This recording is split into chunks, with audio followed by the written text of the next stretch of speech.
Hello po mga kalingap. Nandito po kami sa Barangay Dangkalan, Dunsol, Sorsogon. At kami po ay mayroong pupuntahan. May dadalawin po kami na mga na-scout na nila Mara Mara, saka nila Ambassador Jose.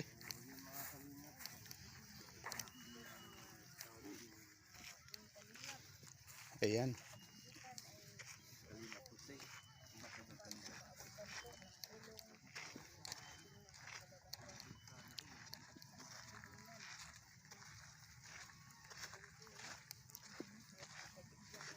Pupuntahan po namin at kadalhan ng ayuda yung na-scout nila.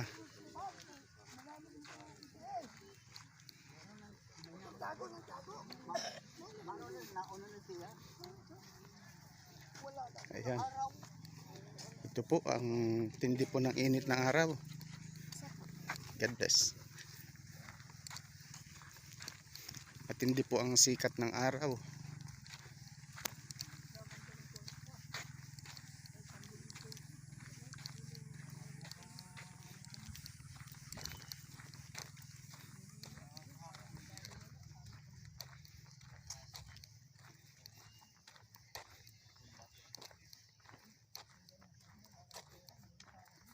Mara Mara. Naka GoPro ka pa. Amor mo na.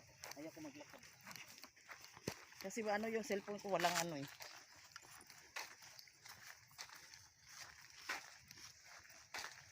Bagong kasal si ate at kuya.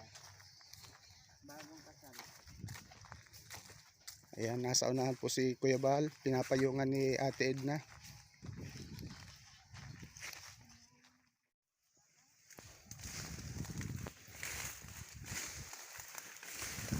Ayan mga kalingap, ang ganda ng lugar, oh, tabing dagat. Low tide ngayon. Yan. Napakaganda po ng lugar. Ang ganda po ng dagat dito. Ang lawak ng walang tubig. Ayan. Napakaganda po ng lugar pala dito sa Dunsol. First time ko po makarating dito sa Dunsol. Ang Sorsogon po ang bayang sinilangan ng aking nanay. At first time ko po makarating dito. Ayan. Ang ganda po. Ang ganda pala ng Dunsol, Sorsogon. Doon po sa gawi doon, sa malayo na yun. Doon po yung Butanding. Yung kilalang resort. Mahal po ang entrance doon sa resort na yun. Ayan, tuwing summer po nagpapakita yung Butanding na yun po ay kilala sa buong Pilipinas, maging mga turista, yung malaking Butanding na nagpapakita tuwing summer. So ngayon po ay hindi po kami pupunta ron sapagkat hindi po yun ang sadya namin. So salamat po mga kalingap, mga kaibigan. Ito po si Tito Mandy Official. Pasupport po. At pasupport din po sina Kuya Bal Santos Matubang, Ate Edna Vlogs, Kalingap Rab at ang buong team Kalingap. Salamat po. Ayan, dito na po, muna po kami sa silong ng Talisay Tree na kaupo. Ayan. Yan po si Marius Vlog, si Victor, Kalingap Victor, si Rich Falcon. Ayan. Nagpapahinga muna po kami dito sa puno ng Talisay.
Bakalan, Gubat, Donsol, Sorsogon.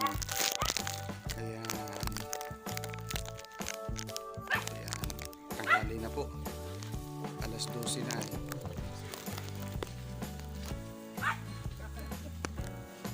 Si Brother Paas. Malalaki ang subo.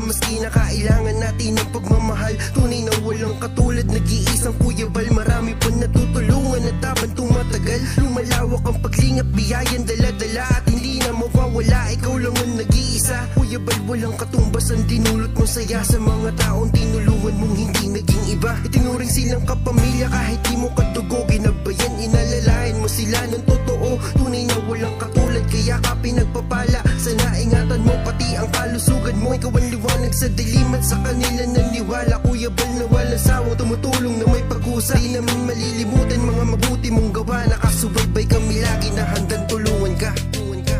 Maraming manang pagsubok, di kakayanin niya Bal Santos Matubang. Hindi ka iiwan, taos pusong pagtulong. Nagkatatak na siya sa ating mga puso. Bal Santos Matubang. Napakasaya sa damdamin na merong kagaya niyang may busilak na puso.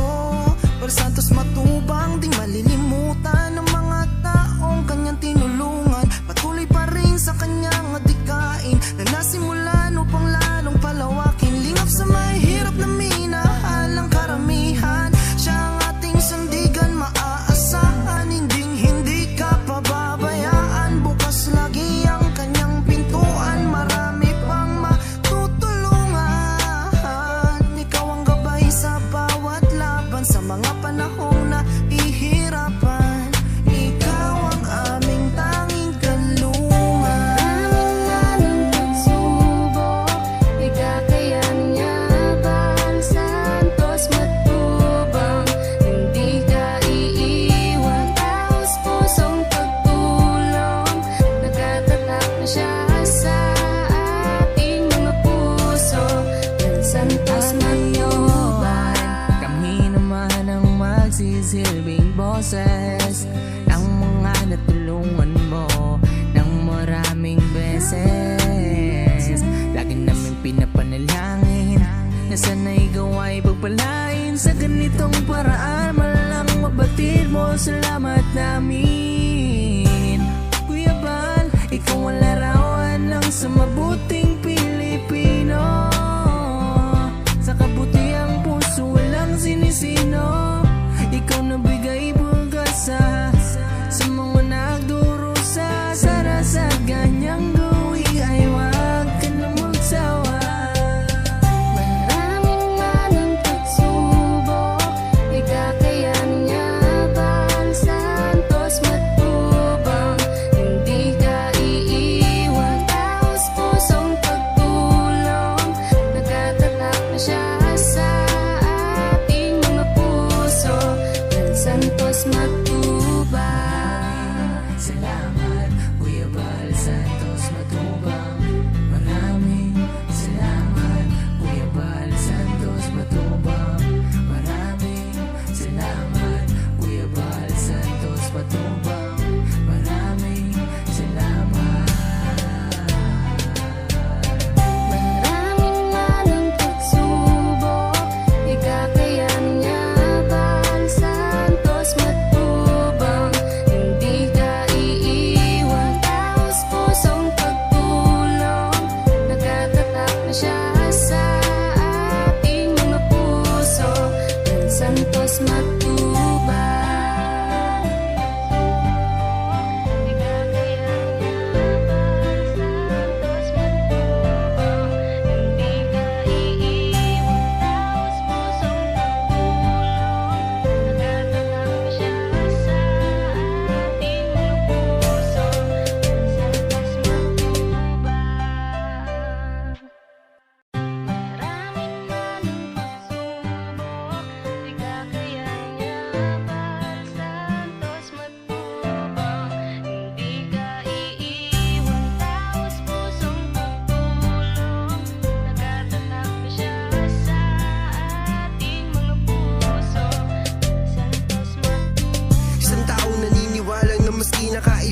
natin ang pagmamahal. Tunay na walang katulad, nag-iisang Kuya Bal. Marami pa natutulungan at habang tumatagal, lumalawak ang paglingap, biyayan dala-dala at hindi na mawawala. Ikaw lang ang nag-iisa, Kuya Bal, walang katumbas ang dinulot mo saya sa mga taong tinulungan mong hindi naging iba. Itinuring silang kapamilya kahit di mo kadugo, ginabayan, inalalayan mo sila ng totoo. Tunay na walang katulad, kaya ka pinagpapala. Sana ingatan mo pati ang kalusugan mo. Ikaw ang liwanag sa dilim at sa kanila naniwala. Kuya Bal na walang sawang tumutulong na may pag-usay na...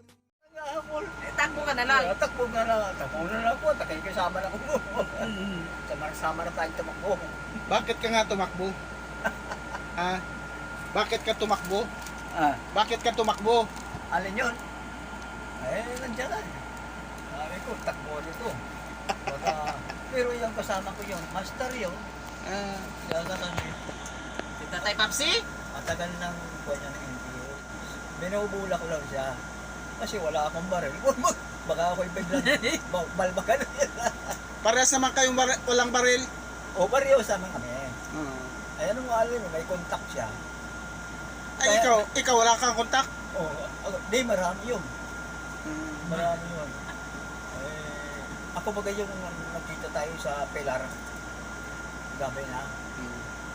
Pero hindi ko na talaga alala. Wala na. Pero kung tinignan ko ang ganito niya, parang tumutotoo, parang sumasabi ko ng totoo. Ituro ka lang noon. Napansin nga kita, dikit ka ng dikit ni Tatay Papsi. Binabantayan mo ay. Siyempre. Binabantayan mo, baka saan mapupunta, magtatawag. Oo.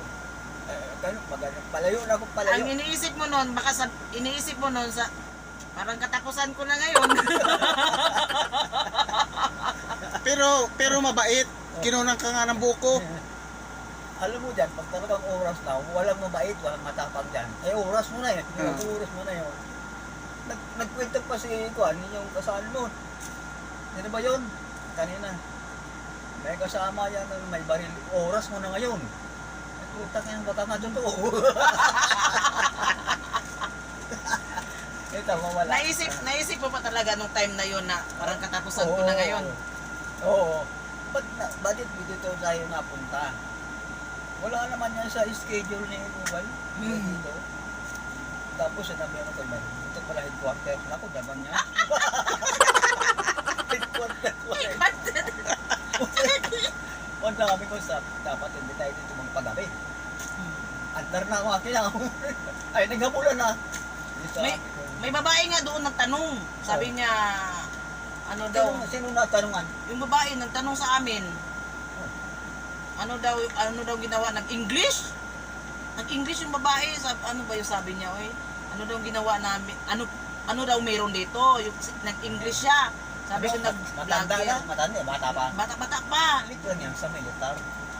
Militar, ikaw doon. Eh kaya wala akong imik-imik. Ay wala ko ito, baka maunang patagong. Eh wala ka naman katotohanan. Pero mabilis ka pang tumakbo. Mabilis ka pang tumakbo. Ay, ayaw wala akong, lalo kung may baril sila. Ay, hindi ka liko-liko nila. Iniwan mo pa nga yung ano mo eh. Mabilis ang takot. Yung ano mo ba, yung niyog, yung ano, Yung buko. buko. Yung buko, iniwan mo pa. Binitawan mo na. Iwan ko, samurai pa rin. Dalawa yun, hindi naman nakuha mo isa. Ay, ba talaga may iniisip, may iniingatan? Kasi iniwan, mabigat yun eh. Paano siya makatakbo eh, mabigat yun na. Nauna ka pa kay Kuya Bal. Nauna pa nga ako. Ay, pit-pit na si Kuya Bal, nagsumus na sa pasunod. Hindi ko na alam kung bakit nagtakbuhan nga. Sabi ko, baka nandiyan na. Ay, kasamahan ko yung classmate ko. Kasamahan ko na una pa. Ay, unahan ko din si Kuya Bal. Ay, kala ko doon naman kaakyatan. Saka na tayo magkita-kita. Ay, talagang swerte pa. Kaya pala buhay ka pa hanggang ngayon. Ayo. Mabilis kang tumakbo. Diyan, ay, oo, talaga. Kaya ko, talaga matataas ang rango ko dyan. Lalo pa sa militar. Yung kasama ko sa militar, malalaki, katulad mo. Ay, nauna pa. Unang sagupaan.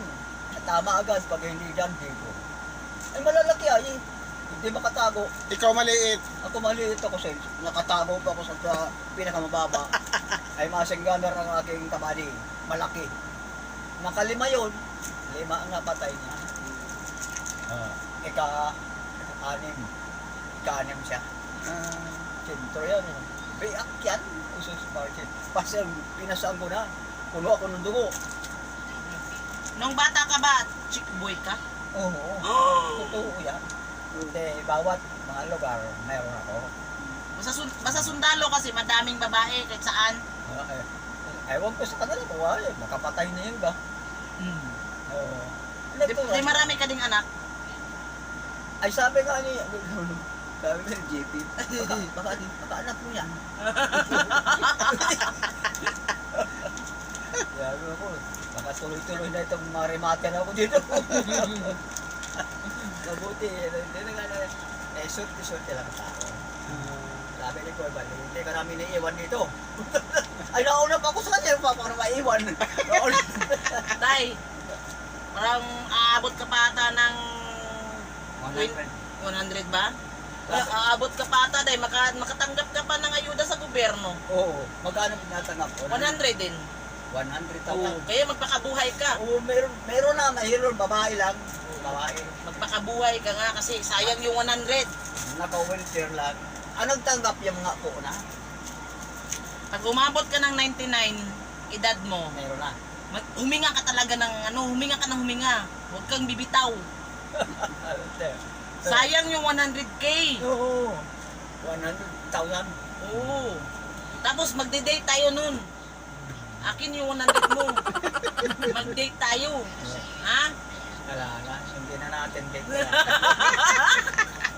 Gugulungan na lang. Wala nang lasa, gulong lang eh.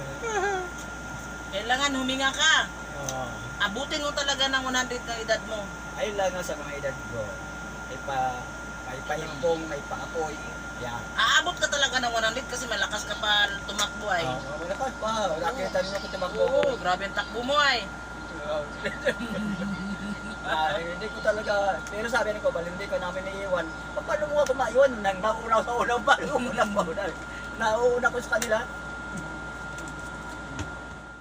Maraming manong pagsubok, di kakayanin bawat santos matubang. Hindi ka iiwan, taos pusong pagtulong. Nagtatatag na siya sa ating mga puso.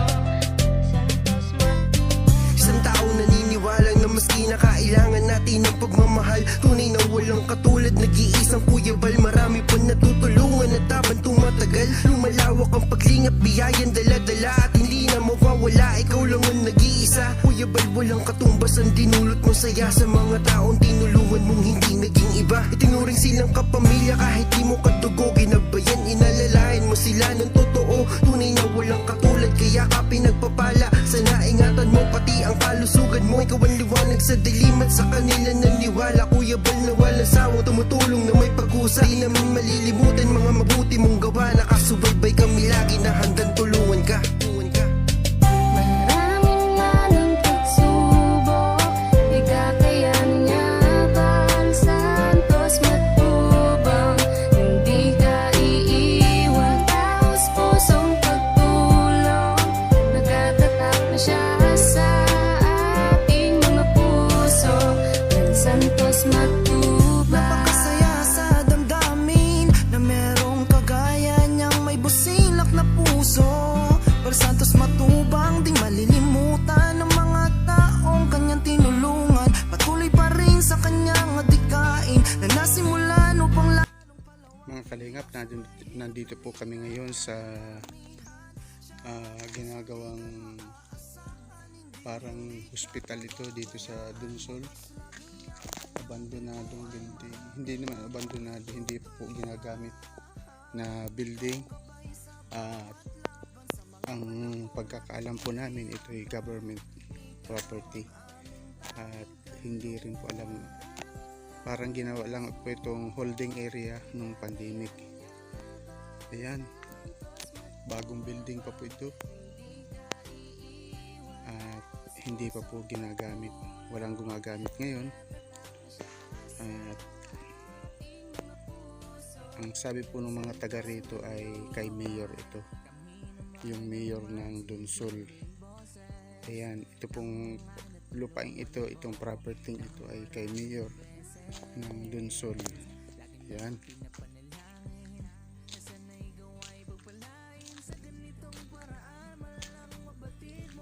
Yeah, meron po kaming tinutulungan doon sa kabilang dako yun, sa kabila ng palayan na ito. Nandun po yung tinutulungan namin, dinalahan po ng bigas, ng mga glassware. Ayan.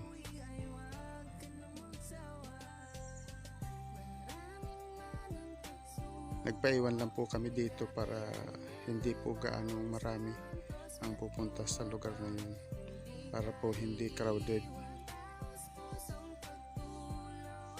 Ayan.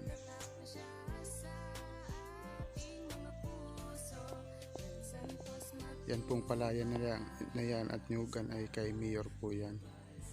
So napakalawak po ng property dito ni Mayor. At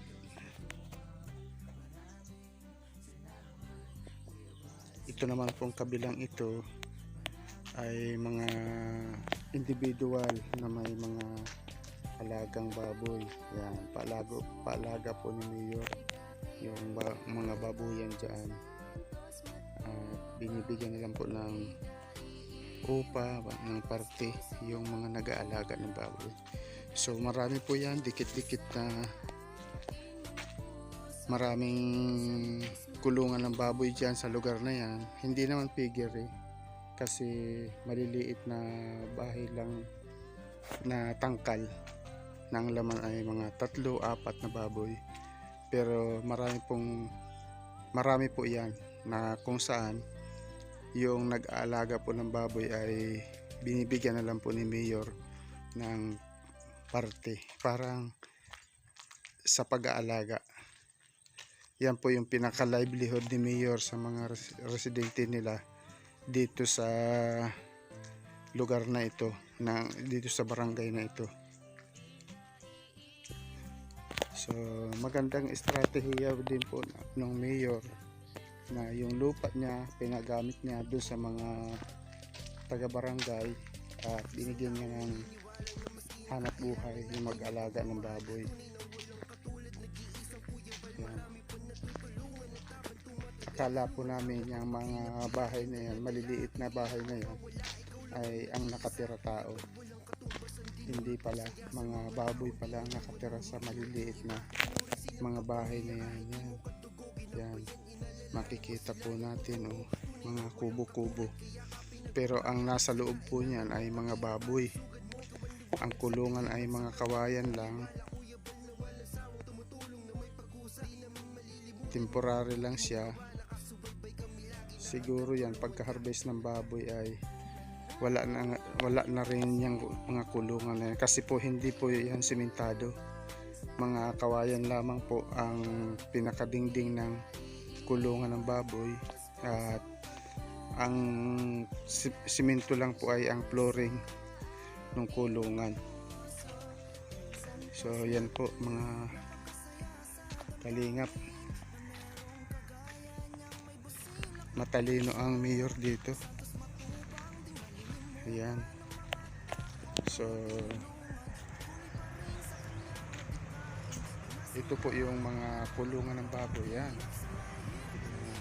Bawat residente binigyan po ng kanya-kanyang aalagaan ng baboy. At kay Mayor din po yan. So pag nanganak lang ang baboy o kaya ibininta, binibigyan po ng partida, share yung mga nag-aalaga. Ayan. Wala po diyang nakatirang tao. Mga baboy po lahat yan. At marami po yan, mahigit 30 o 50 kulungan ng baboy po yan. At kay Mayor daw po yan. So maganda rin pong strategy ng Mayor yung mga ito. So ang mga residente ay hindi na problema ng kanilang ikabubuhay. Tapos may palayan pa. Yan, may mga palayan, may nyugan. Kaya maganda yung strategy ni Mayor. Yan.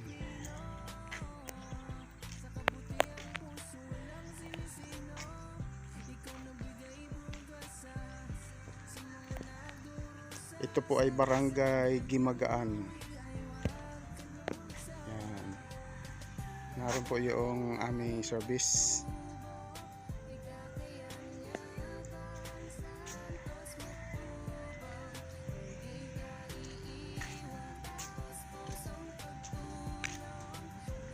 Hinihintay po namin yung aming mga kasamahan. At naandun po sila sa kabila ng palayan, may dinadalhan po ng ayuda.